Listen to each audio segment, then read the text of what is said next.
Hello बच्चों। आज के इस वीडियो में हम सीखेंगे कि moment of inertia of A rod. ठीक है। और बच्चों रॉड हमारी कैसी होगी, तो रॉड हमारी यूनिफॉर्म होगी। तो यूनिफॉर्म का रॉड का हमारा जो मोमेंट ऑफ इनर्शिया होता है वो कैसे निकालते हैं, उसके लिए हम लोग इस वीडियो में समझेंगे। तो बच्चों यहाँ पे देखिए एक रॉड आपको दिखाई गई है। इस रॉड के बारे में सबसे इंपॉर्टेंट चीज तो ये कि पहली बात तो ये देखिए रॉड है, इसका मास जो कंटिन्यूअस है, यानी कि इसका जो भी मास है पूरे में देखिए डिस्ट्रीब्यूट किया गया वो भी यूनिफॉर्मली। ठीक है। तो यहाँ पे इसका जो मास है पूरे में देखिए यूनिफॉर्मली डिस्ट्रीब्यूट किया गया है।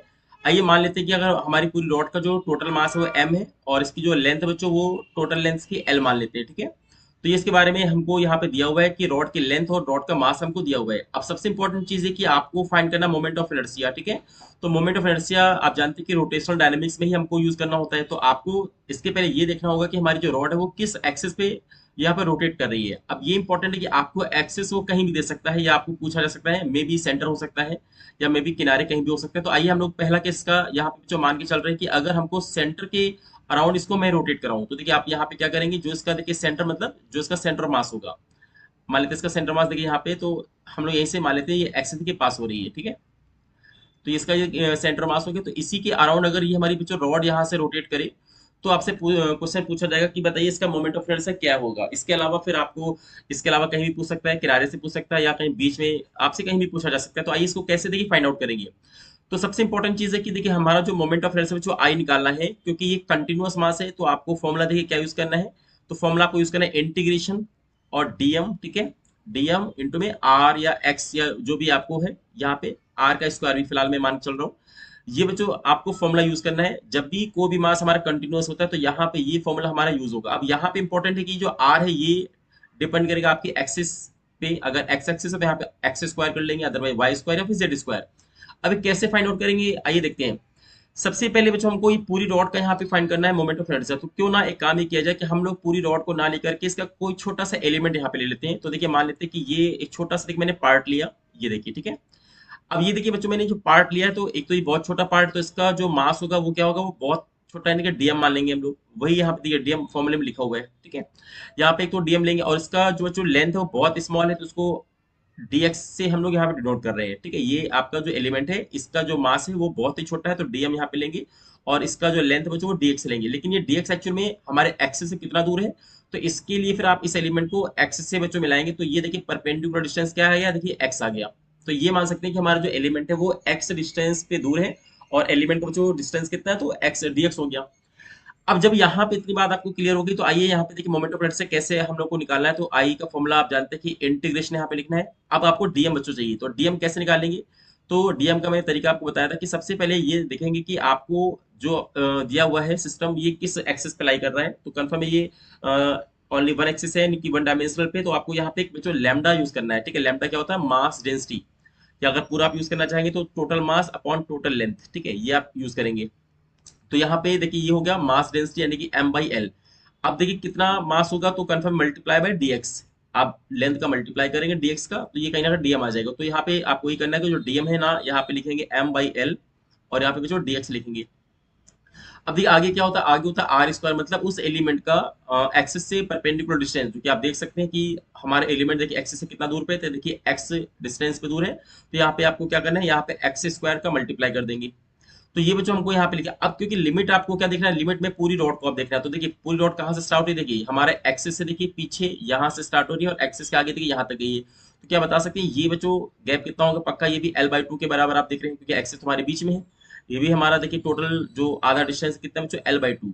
लेकिन क्योंकि ये हमारी एक्सिस बीच में है, तो बच्चों इसकी लिमिट क्या अप्लाई करेंगे, तो लिमिट अप्लाई करेंगे माइनस का l/2। ठीक है। यहाँ से आप देखेंगे माइनस का l/2 और ऊपर देखिए क्या आएगा, ऊपर आएगा प्लस का l/2, क्योंकि आप जानते हैं कि जो भी आपने ओरिजिन माना है उसके पीछे वाली डायरेक्शन को हम नेगेटिव मानते हैं और आगे वाली को हम पॉजिटिव मानते हैं। तो इतनी चीजों को आपको सॉल्व करके आगे निकालना है, वही हमारा आंसर आ जाएगा। तो आइए इसको हम आगे फर्दर सॉल्व करें। तो देखिए आई कैसे निकालेंगे, m बाई एल को आप बाहर निकाल सकते हैं और हमारा इंटीग्रेशन के अंदर देखिए क्या बचेगा, इंटीग्रेशन के अंदर हमारा बचेगा एक्स स्क्वायर और dx बचेगा। और आप जानते हैं लिमिट क्या है, देखिए माइनस का l/2 से लेकर के प्लस का l/2 हमारे यहाँ होगा।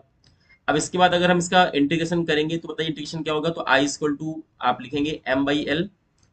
एक्स स्क्वायर का जो इंटीग्रेशन होगा वो क्या होगा बच्चों, एक्स की पावर 3/3। तो वो 3 मैं आगे ले आता हूँ, तो यानी कुल मिला के एक्स पावर 3 यहाँ पे लिखेंगे और 3 देखिए मैंने बाहर निकाल लिया। अब लिमिट आपकी क्या होगी, तो लिमिट होगी माइनस का l/2 से लेकर के प्लस का l/2। अब आइए इसकी लिमिट को हम लोग अप्लाई कर लेते हैं। तो बच्चों यहाँ पे जब लिमिट को आप अप्लाई करेंगे तो आप देखेंगे क्या होगा। यहाँ पे m अपॉन 3l आपको दिखाई दे रहा है। अब लिमिट अप्लाई करेंगे, देखिए x की जगह हम रखेंगे l/2, तो ये हो जाएगा l की पावर 3। और बच्चों 2 की पावर 3 का मतलब क्या हुआ 8, तो यानी कि हो जाएगा l की पावर 3 अपॉन 8, यानी l³/8। अब देखिए इसके बाद यहाँ पे अपर लिमिट को लिखने के बाद आपको लगाना है माइनस, ठीक है। अब बच्चों यहाँ पे लोअर लिमिट रखना है, तो बताइए लोअर लिमिट रखेंगे तो x की माइनस के l/2, तो देखिए माइनस का l का क्यूब करेंगे बच्चों, तो यहाँ पे देखिए माइनस साइन आपको दोबारा मिल जाएगा। तो यहाँ पे फिर से देखेंगे कि l की पावर 3/8 है ना। तो ये आपका लोअर लिमिट से हमारा आंसर आ रहा है। तो अगर इसको आगे फर्दर सॉल्व करेंगे तो i की वैल्यू हमारी आ जाएगी कि m/3l, और यहाँ पे देखिए दोनों आपस में ऐड हो जाएंगे, तो l की पावर 3/8, अगेन आपको यहाँ पे दिखाई दे रहा है कि माइनस माइनस प्लस हो जाएगा, तो ये l की पावर 3/8। ओके, तो इस तरीके से आई इधर कर लेते हैं लेफ्ट में। तो देखिए आई की बच्चों वैल्यू क्या आ जाएगी, तो आई की वैल्यू हमारी यहाँ पे m/3l आपको ऑलरेडी यहाँ पे दिखाई दे रहा है। अब ये देखिए आपस में ऐड हो जाएंगे, तो ये क्या बन जाएगा, देखिए 2l की पावर 3/8। ओके, अब देखिए यहाँ से क्या होगा कि 2 से बच्चे 4 टाइम चला जाएगा। उसके बाद देखिए हमारा एक एल से इसकी पावर एक पावर कैंसिल हो जाएगी, यानी एक पावर कैंसिल कर दीजिए, तो फाइनली क्या होगा, देखिए आई की वैल्यू आ जाएगी ऊपर हमारा क्या बचेगा ml²।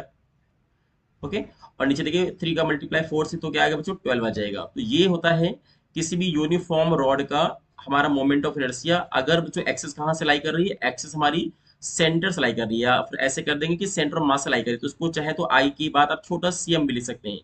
तो ये बच्चों हमारा रॉड का होता है कि रॉड का जो आईसीएम होता है, यानी कि axis passing from centre mass and perpendicular to the length, वो कितना होता है, तो ml²/12 होता है। तो ये आई थिंक ये देखिए जो मैंने प्रूफ किया, ये प्रूफ भी आप सीख लीजिए, ताकि जब हमारी जो रॉड होती है वो नॉन यूनिफॉर्म होगी ना, तो वहां पे ये आपके काफी काम आएगा।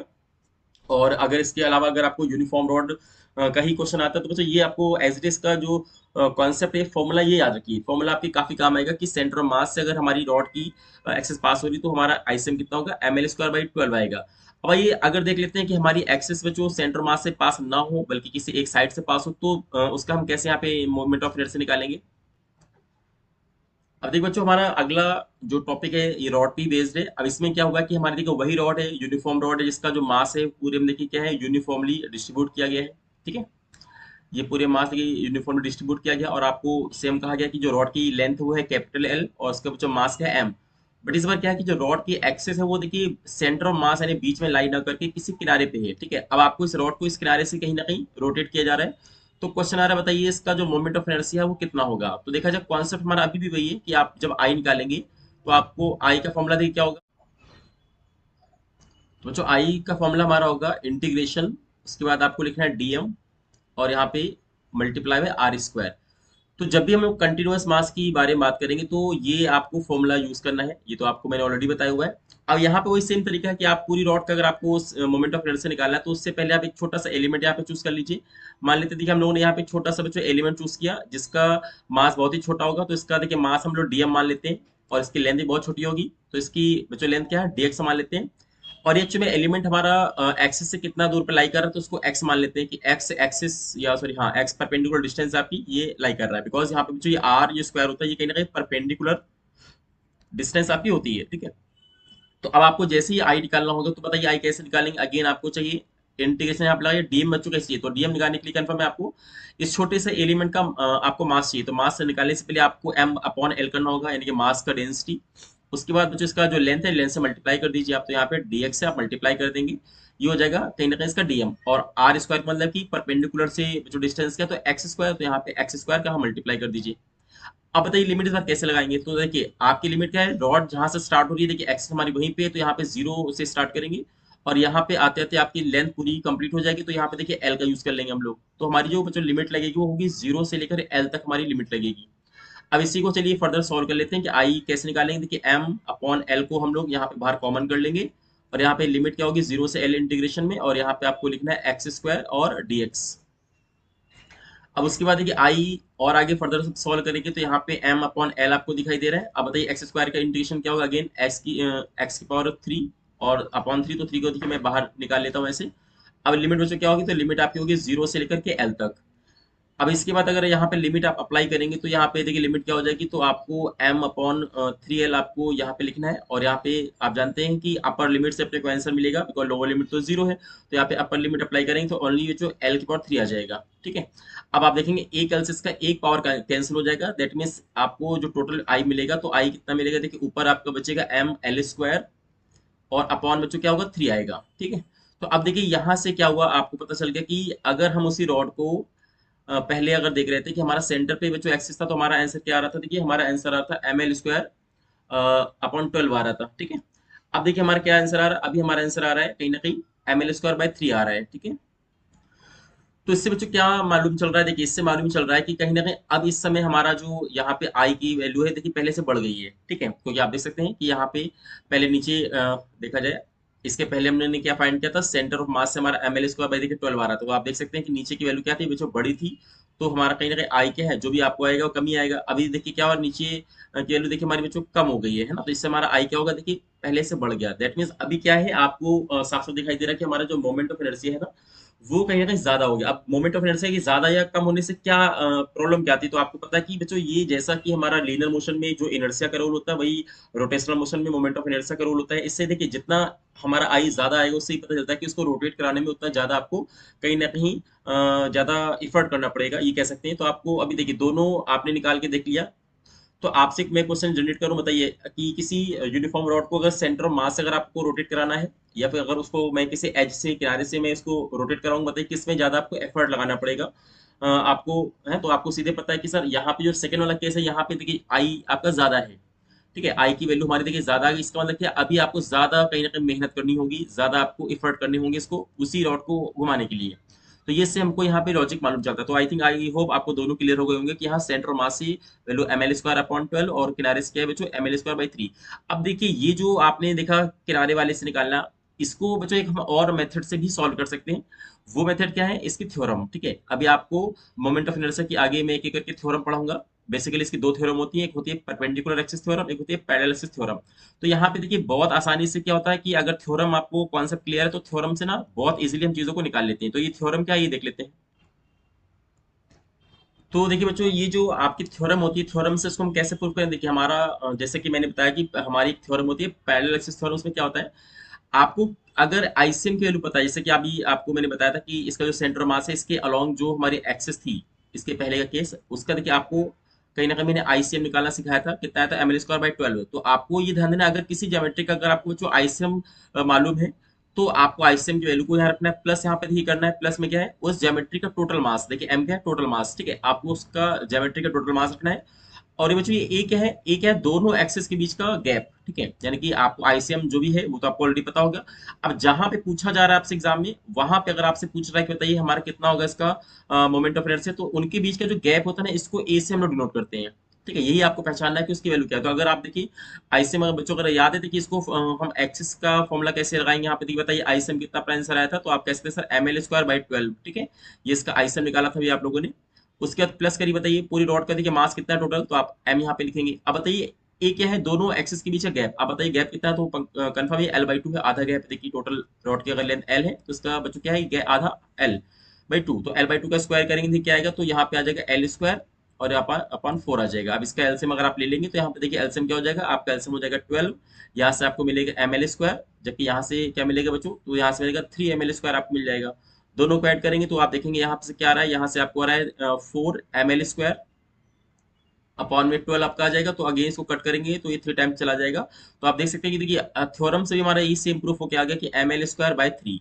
तो बच्चों थ्योरम से क्या फायदा होगा, तो थ्योरम से फायदा ये होगा कि अभी आपको मैंने आईसीएम निकालना सिखाया, और इसके अलावा कहीं ना कहीं साइड से किनारे से निकालना सिखाया। अगर मान लो एग्जाम में दोनों से ना पूछा गया, बल्कि इनके भी बीच से पूछ लिया गया, सपोज आप आपको इसे मान लेते हैं, मैंने देखिए जो एक्सेस है मैंने देखिए यहाँ से बना दिया।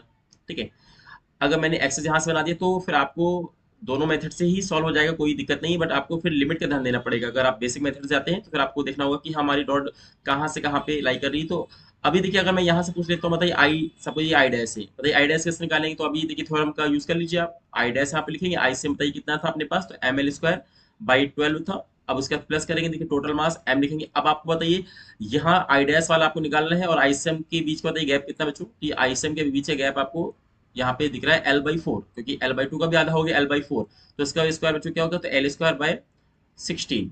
अब इसी को आप सॉल्व कर लेंगे तो कहीं ना कहीं आपको ये आइडियाज के around moment of inertia rod की मालूम चल जाएगी। ठीक है, तो ऐसे में आपको कैसा भी कोई भी क्वेश्चन आ जाए रॉड को लेके, बट हाँ रॉड आपकी यूनिफॉर्म होनी चाहिए, क्योंकि अगले वीडियो में हम लोग सीखेंगे नॉन यूनिफॉर्म रॉड के बारे में, क्योंकि कई बार एग्जाम में उससे भी क्वेश्चन आपके आ जाते हैं।